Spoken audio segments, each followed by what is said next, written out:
Well, hi guys, welcome back to my channel. For those of you that are new here, I am the garden and worm lady.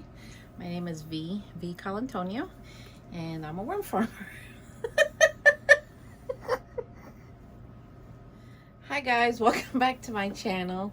There's probably going to be some bloopers at the end of this video, but anyway, for those of you that are new here, I'm V Colantonio. I'm the garden and worm lady, and I am a worm farmer. Yes, of all the professions in the world, I decided to be a worm farmer. Anyway, thank you to all the new subscribers that are here. And today, I've been drying out some of the bins that I'm gonna get all the babies and eggs out. We're gonna see what's gonna happen. I think I might do the light method and do it with my hands, so it's very gentle with a brush instead of putting it through the sifter. I don't know yet. I haven't gone over there to like really examine and decide, and I'll take you with me. And I'm testing out this new little tripod on the table. I'm not sure if I like it yet, but anyway. I got a rolling cart here. It's pretty cool. Joe got it for me, of course. And it helps me to be eye level to some of the bins so that, you know, I'm not bending over and hurting my back. But anyway, I want to show you some cute little things that I got, and I think you're gonna like them too. All right, for the life cycle of a worm. So here we have the cocoons. Aren't these adorable? And then after the cocoon comes the little babies. They're hatching from the cocoon, see? Then we have a young worm. Young, you know, growing up. And then we got the mature worm here. So this is the cycle of life of worms. So you got the cocoons, babies hatching, youngster, grown up. It's a cycle of life. And some worms are more prolific than others, like red wigglers reproduce very fast. European night crawlers, I think they come in second from what I've noticed. And honestly, the third ones are like the African night crawlers. Now they all will reproduce for you, but the red wigglers are like just the champions. They just are. So I wanted to show you these plastic little things. I got these somewhere overseas. Isn't that cute? It was from, yeah, I don't know. I think a science store to teach children about the cycle of worm life. I thought you'd find them cute. Anyway, let's go to worms now.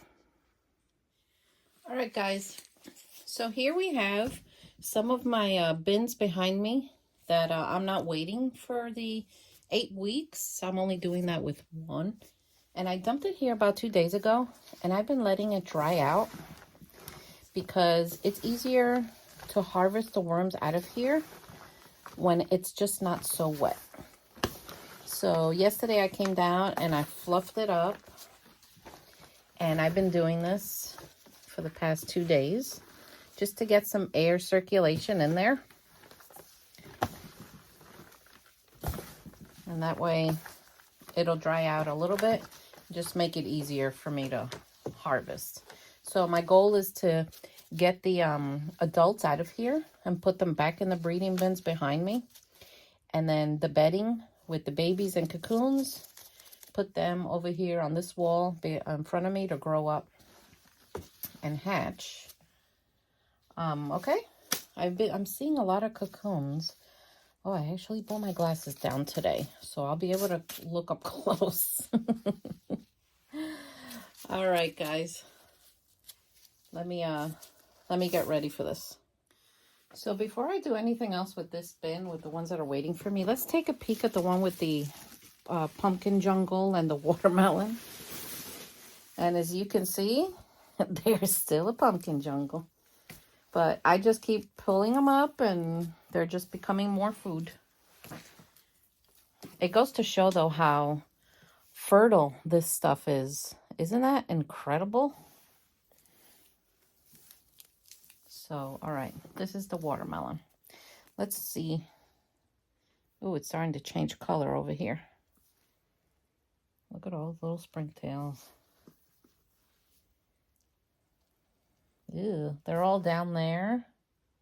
I see a lot of young ones down there too. Oh, there's a teeny baby. I wonder if they're in here. Well, that's one way to find out. You know, I don't see them in there. I swear this is the strangest watermelon I've ever seen. But anyway, they're enjoying it. I don't smell anything funky. So we're just gonna keep keep it there and let them keep doing their thing. I've been keeping this one moist also. So for you new worm farmers, you know, moisture in a worm bin is definitely your friend. If a worm bin dries out, you can guarantee that the worms will die. They cannot live without moisture. Food, they can do okay without food for a while. I mean, they'll eat the newspaper, they'll eat their bedding, but moisture is definitely a plus. So I'm just gonna cover this one back up, and we're gonna leave that one alone. So let's check on the manure experiment bin. This was created on January 2nd. When I open these things, guys, I don't pre-look at them before I start recording. Because if I find something surprising, I want you to see it too. Oh, look at that.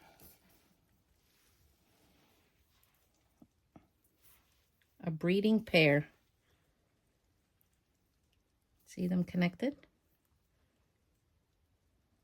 That's how you know. So I'm just going to take them and plop them in the corner. Luckily, they didn't separate. Sometimes when I pick them up like that, they separate. No, I'm not wearing gloves. I'm just going to wash my hands. I did put chow here, and they did eat it. I don't see anything exciting other than the bananas I put here. They're loving it. And yeah, even though I have breeder worms, I do treat them to table food, like table scraps once in a while. Only because I feel that they need diversity in their diet in order to have good castings and good health for them. Oh, those bananas smell so good, my gosh. Because imagine eating just corn 24/7. Your health can't be good. And the same thing with the worms, you know. When I feed them leaves, that's when I see the darkest castings ever. But I do treat my breeders to table food, table scraps when I have it. It's not every day, but it's quite often. And especially when I know that I'm not going to harvest the bin, I give them the table scraps. That way they have enough time to process it before I get to harvest it. And I know a lot of commercial worm farmers won't do that. But, you know, I've always been different.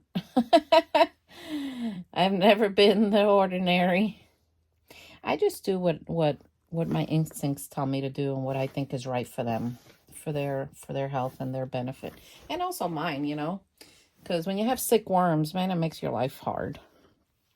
So when you got healthy worms, everything goes smooth. So I'm just going to put that there. We're going to cover them. I don't have a lot of worms in here. I think I started out with about 1/4 cup.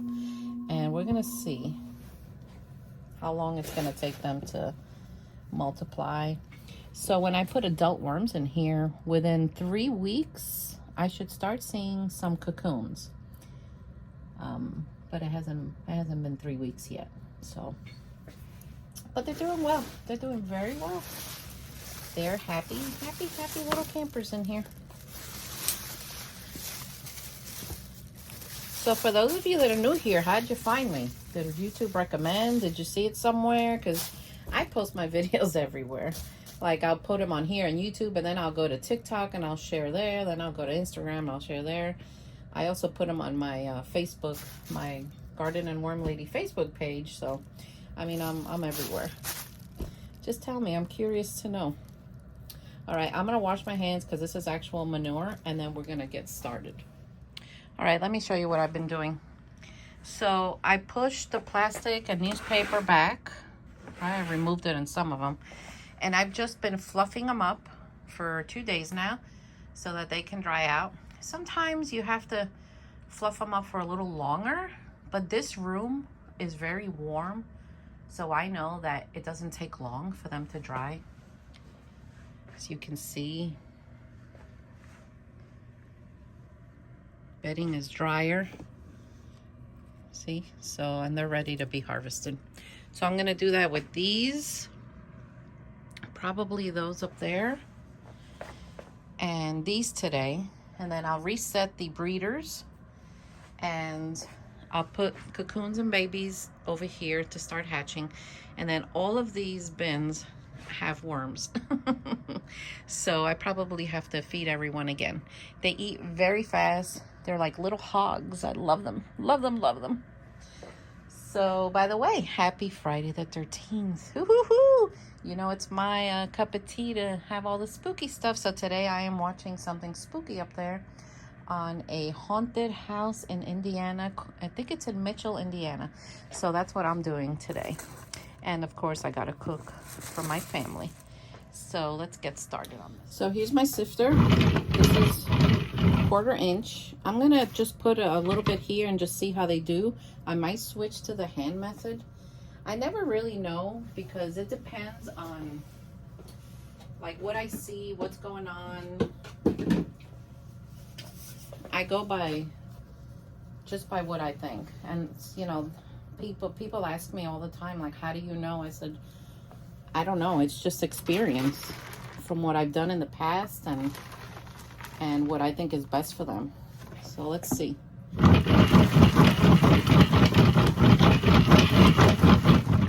Yeah, this is still very wet. So as you can see, there's a lot of cocoons down here, but this is still wet.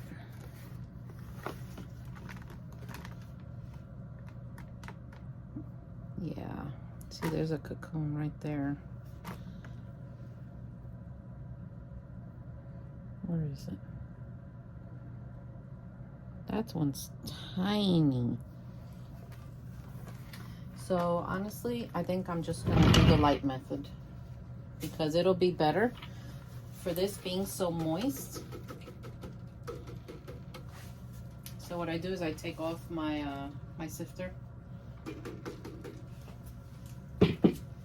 and I just start over here with my hand. Remember I showed you in my last video? I just pull it off the surface and start plopping it over there until I get down. Now the good thing about this is I get all the cocoons.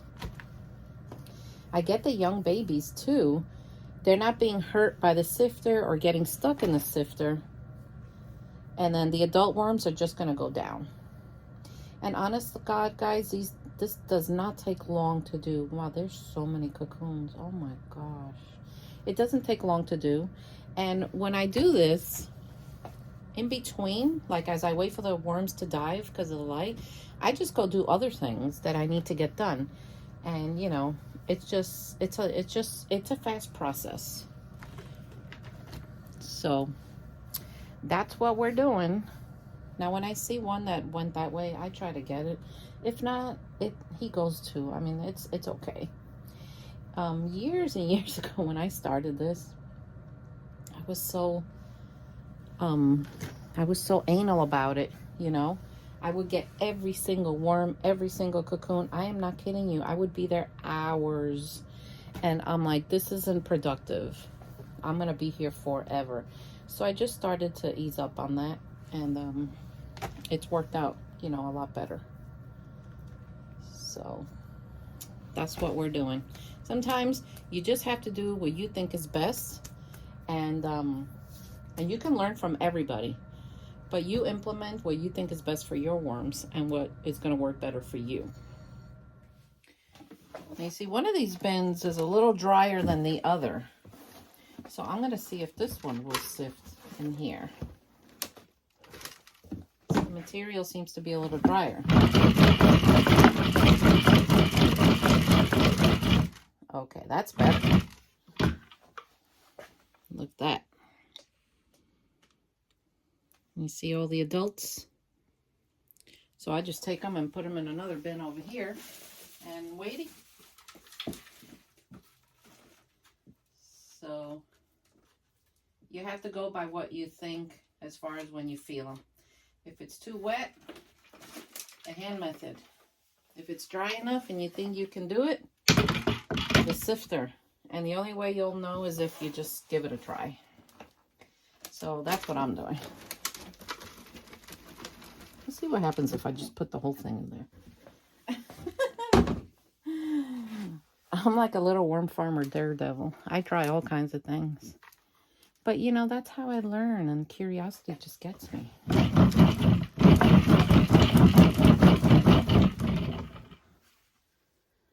Oh yeah, it's all falling down here.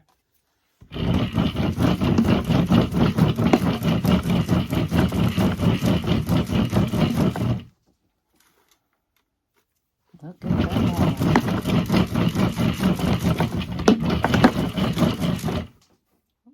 There's a big one. All right, see how easy that was? Look at them all. So now they're gonna be put in a bin over here, and when I reset them all, I weigh them out, 1/4 pound, and then they all go back in the breeding bins.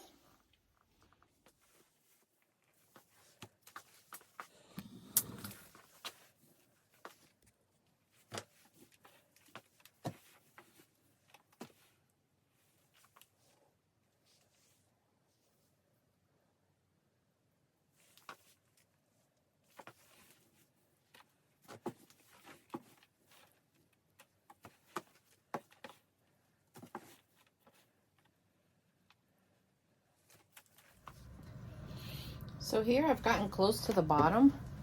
So I scoop it all this way and put it in the middle. Make it look like I guess like a meatloaf. And then they're gonna see the light. So they're gonna dive down, and I'll just keep taking off the top and just throwing it over here. Now you see, this is the bedding that I scooped off of it with cocoons, and I'm sure there are young worms in here, and I'm sure that a couple of big ones got in there too, which is okay. I don't care. So you don't have to like get all the cocoons out of here and throw this out. You can reuse this like 2 or 3 times. A lot of commercial worm farmers do that. It's a great way to save money on bedding. And you know, you be the judge. If there's still pieces of bedding around, you can tell by looking at it, then yeah, you can keep using it. If this is 100% castings, I wouldn't reuse it because there'd be nothing for them there.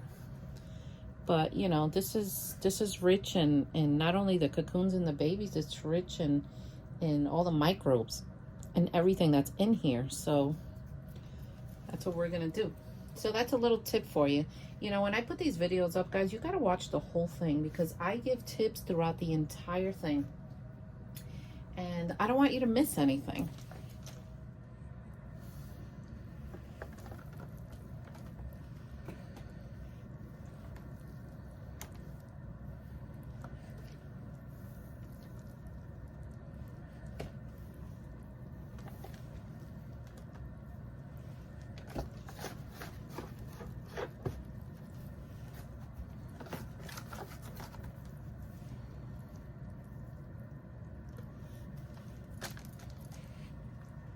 So for those of you that want to do this but don't want to put your hands in it like I do, you can use a brush. But guys, I will tell you, worm farming is a very dirty career. It just is. You can just brush it off the top.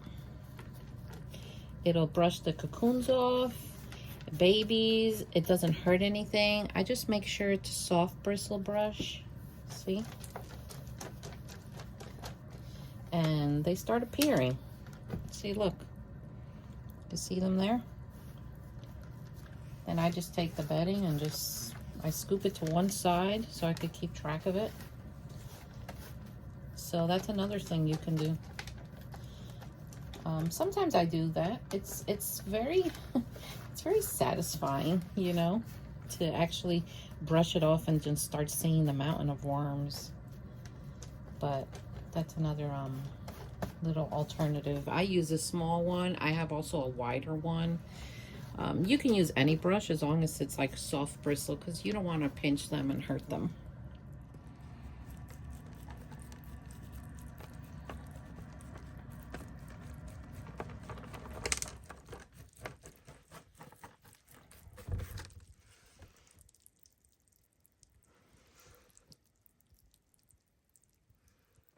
So I got to the bottom. Let me get them all together here.